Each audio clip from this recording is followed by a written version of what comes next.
व्यवसाय से और व्यवसाय के साथ वर्तमान में भारत सरकार की भूमिका कोई कम शब्दों में समग्र रूप से कैसे समेट सकते हैं। मैं संस्कृति मंत्री जी को बधाई देना चाहूँगा जिनने अपनी बात बहुत अच्छे से की है।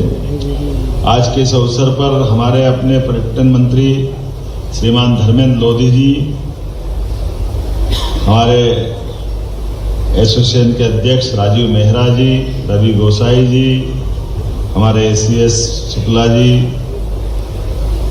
महेंद्र प्रताप सिंह जी, मंचस्थ सभी अतिथि और देश भर से आप सब पधारे इसी एसोसिएशन के सम्मानित सदस्यगण। सर्वप्रथम मैं हमारी कश्मीर से आई बहन आपको बधाई दूंगा जिनको एसोसिएशन के द्वारा बधाई दी गई या उनका सम्मान किया गया। मुझे मेहरा जी बता रहे थे कि कश्मीर के अंदर फिल्म की इंडस्ट्री को खड़ा करने वाले या रुचि बनाने वाले या कोई परिवार का अगर नाम स्मरण किया जाएगा तो वो राजदान परिवार है, जिनने वर्षों पहले कश्मीर को एक नए रूप में भारत के उस स्वर्ग को दुनिया के सामने लाने के लिए रुपहले पर्दे का इंतजार लोग हम सब जानते हैं, कितने गाने बने, कितने प्रकार की शूटिंग हुई, क्या क्या हमारे अपने देश के अंदर इतना खूबसूरत कोई राज्य है उसको लाने में आपका योगदान था। और इस नाते से मैं माननीय प्रधानमंत्री को भी जोरदार धन्यवाद देना चाहूँगा आपके माध्यम से, जिन्होंने उस सुंदर काल में जब आपने कश्मीर पे लोगों का ध्यान आकर्षित कराया और हमारे लिए सौभाग्य की बात है जिसके कारण से पर्यटन रुका था, वो बड़ी बाधा हटाने का काम अगर किसी ने किया तो यशस्वी प्रधानमंत्री नरेंद्र मोदी जी की सरकार ने आज नया दरवाजा खोला है।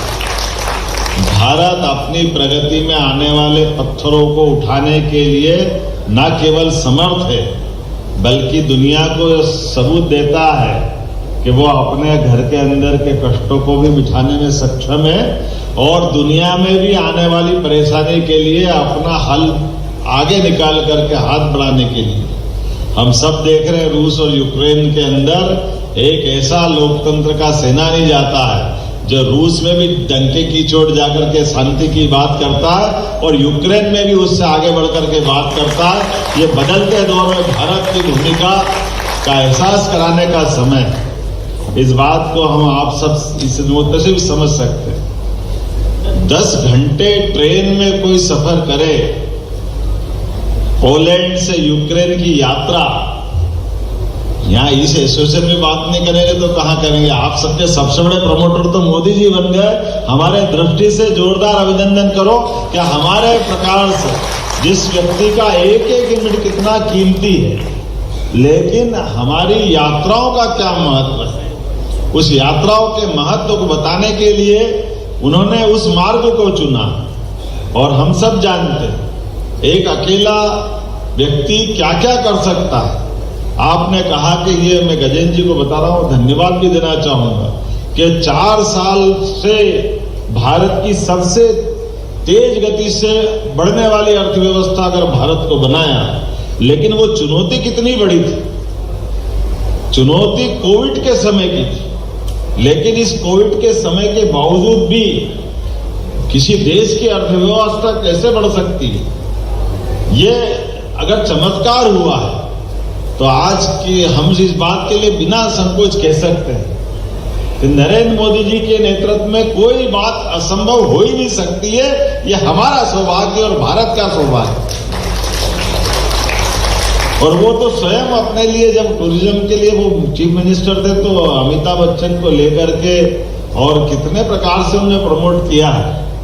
और मुझे इस बात की और प्रसन्नता है, आप यहाँ आए, हमारे धर्मेंद्र जी ने मध्य प्रदेश की बात कही है और मध्य प्रदेश में आपने मौका दिया तो मैं सबसे पहले मध्य प्रदेश सरकार की ओर से आप सबका वंदन करता, अभिनंदन करता, आपका स्वागत करता, क्योंकि मैं महाकाल की नगरी से आता हूँ और महाकाल की नगरी से मैं अगर कल्पना करता हूँ कि आपकी भूमिका अगर क्या है तो महादेव के आगे नंदी बैठते हैं। नंदी के बिना कोई यात्रा पूरी नहीं होती, तो ये हमारे सब नंदी के रूप में आपको भी प्रणाम करता हूं। मूल भूमिका आपकी हम सब समझ सकते हैं और आपको अपने काल के कृपाल में महाकाल की नगरी में भी दर्शन करने जाना है। और महाकाल के बारे में ऐसा कहा जाता है कि वो तो समय के देवता है, महाकाल काल के देवता है।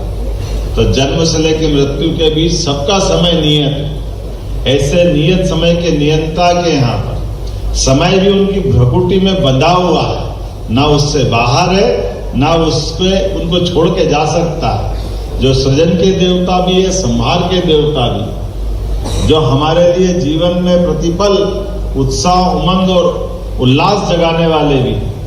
ऐसे में आपके माध्यम से इस दुनिया की सबसे अच्छी खूबसूरती का दर्शन कराने के लिए ये हमारे पूरा ऑपरेटर्स तो वही भूमिका में है जिसके लिए नारायण नारायण कहते नारद मुनि हजारों वर्षों से भगवान की तपस्या करते हैं और एहसास कराते हैं, आओ जियो और जीने दो, इस प्रकृति का आनंद लो।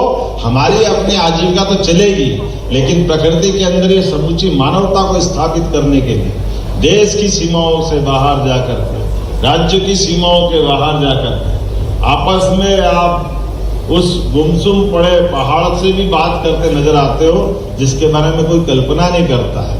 या आप भीमबेटका की गुफाओं में जाकर के हमारे यूनेस्को के माध्यम से जिनको गौरवान्वित किया गया, ऐसे कई हेरिटेज के स्थान पे ले जाते हो। ये आप ही की विशेषता है कि भारत के अंदर की अच्छाइयों को बांटने के लिए कोई सरकार अपने लेवल पे ही आयोजन नहीं कर सकती है। जो आपके माध्यम से होता है, मैं आपका स्वागत करता हूं, अभिनंदन करता हूं, वंदन करता हूं। जब आप यहाँ आ रहे हो तो थोड़ी यहाँ की बात भी करें।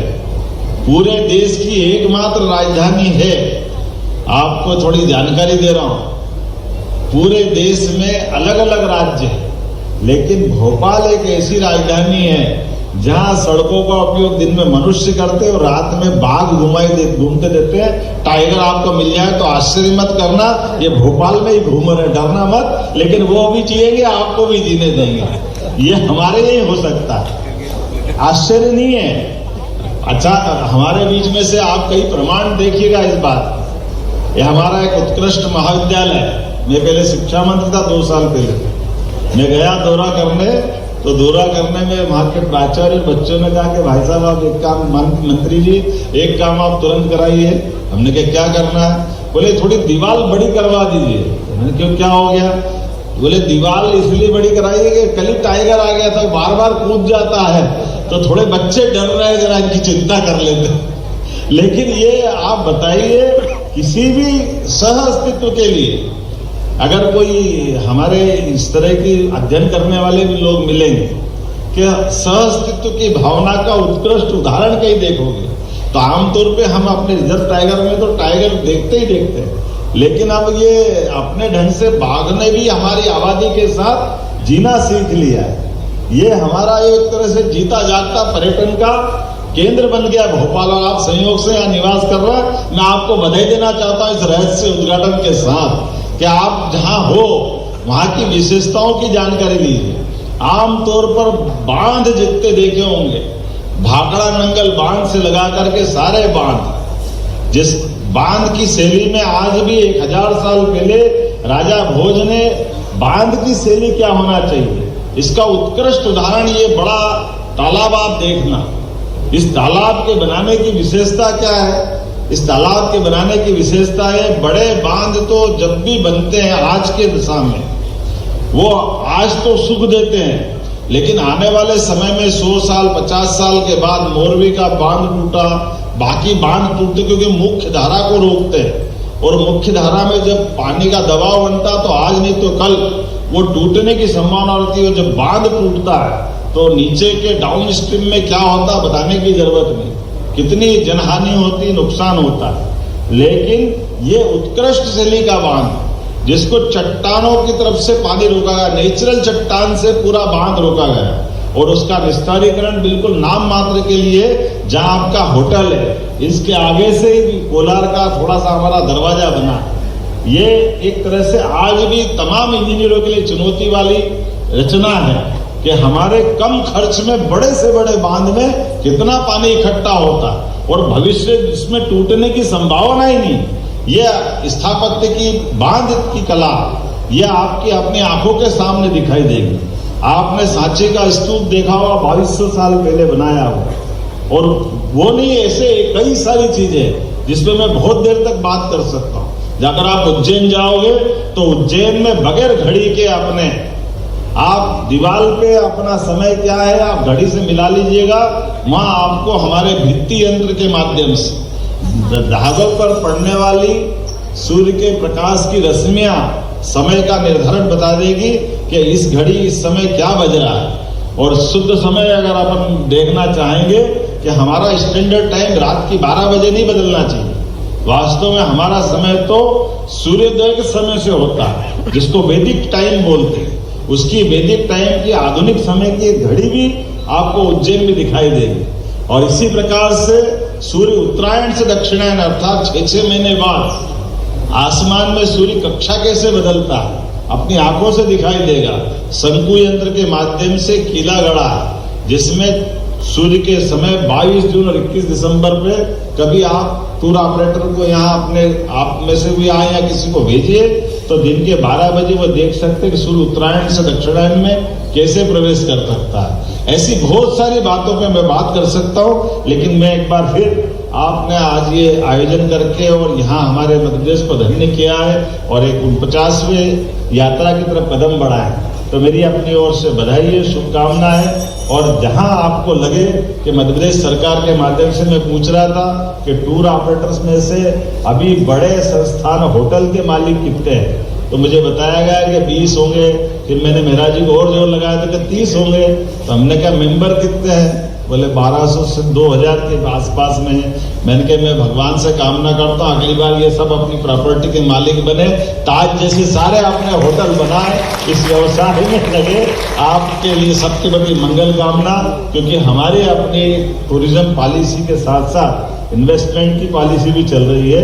कभी शिवशेखर शुक्ला जी से हम उम्मीद करेंगे कि आपके साथ चर्चा करके इस दिशा में एमपी में भी अगर आप इन्वेस्ट करना चाहेंगे तो हम उसमें बहुत बड़ा एक तरह से सरकार के माध्यम से इस सेक्टर को बढ़ावा देने के लिए बहुत कुछ कर रहे हैं। मेरी अपनी ओर से पुनः आपका अभिनंदन, बहुत बहुत धन्यवाद।